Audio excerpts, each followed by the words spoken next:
Hello guys, welcome to our channel. நான் வளவலன் பேசுகிறோம்ல, வாங்க டேரெக்டாக கண்டென்ட்குள்ளே போயிடலாம். நமக்கு எஸ்பிஓவில் பொறுத்த வரைக்கும் சங்கர் சார் தான் ட்ரெயினராக இருக்கார். அவர் தான் எல்லாம் சொல்லுவார்.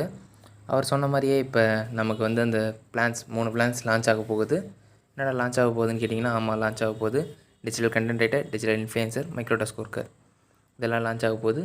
கம்மிங் சண்டே இல்லை மண்டே இதில் பிளான் நம்ம சூஸ் பண்ணுற மாதிரி வரப்போகுது. இதோட எலிஜிபிலிட்டிஸ்லாம் பற்றி சங்கர் சாரே சொல்லியிருக்காரு. வாங்க அது என்ன சொல்லியிருக்காருன்றதை இப்போ நம்ம பார்ப்போம். Good afternoon team members. நேற்று போட்ட ஆடியோவில் நிறைய விஷயங்கள் பேசியாச்சு. கேட்குறவங்க கேட்டு தெரிஞ்சுங்க, வேணுன்றவங்க கேட்டு தெரிஞ்சுங்க. ரைட். ஸோ நெக்ஸ்ட் விஷயம், digital influencer and digital content writer.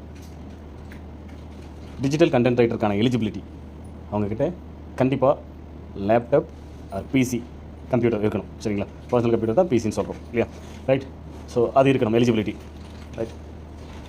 அதை விட மெயினாக அவங்கக்கிட்ட ஓனாக வெப்சைட் இருக்கணும். வெப்சைட்டோ ஆர் பிளாகோ, வெப்சைட் ஆர் பிளாக், இது ரெண்டு. பேலன்ஸ் எஸ்பிஓ நோட்டீஸ் போர்டில் இருக்குது. டெலகிராம் சேனலோட லிங்க்கு நான் கீழே டிஸ்கிரிப்ஷனில் தரேன். எல்லோரும் மறக்காமல் போய் ஜாயின் பண்ணி கேட்டுங்க. ஃபுல் ஆடியோ கேளுங்க. நான் இப்போ சங்கர் சார் சொல்லுவதை ஷார்ட்டாக சொல்ல பார்க்குறேன். இதில் டிஜிட்டல் கண்டென்ட் ரைட்டருக்கு மேக்ஸிமம் 5000 பேர் தான் தேவை. டிஜிட்டல் இன்ஃப்ளூயன்சருக்கும் 5000 பேர் தான் தேவை. இல்லை டிஜிட்டல் கண்டென்ட் ரைட்டருக்கு உங்களுக்கு ஒரு பர்சனல் கம்ப்யூட்டர் அது மஸ்ட்டு. அப்படி இல்லை என்னால் மொபைல்லே பண்ண முடியும்னு நினச்சிங்கன்னா நீங்கள் ஓகே, உங்களுக்கும் எலிஜிபிள் உண்டு, நீங்கள் ட்ரை பண்ணலாம். அப்புறம் உங்களுக்கு இப்போ ப்ரைவேட்டாக ஒரு வெப்சைட் மஸ்ட்டுங்க. வெப்சைட் இல்லை விலாக் தேவை. இது ஏதோ ஒன்று இருந்தால் மட்டும்தான் உங்களுக்கு எலிஜிபிள் ஆகும் டிஜிட்டல் கண்டென்ட் ரைட்டருக்கு. டிஜிட்டல் இன்ஃப்ளூயன்சருக்கு உங்களுக்கு ஒரு யூடியூப் சேனல் தேவை.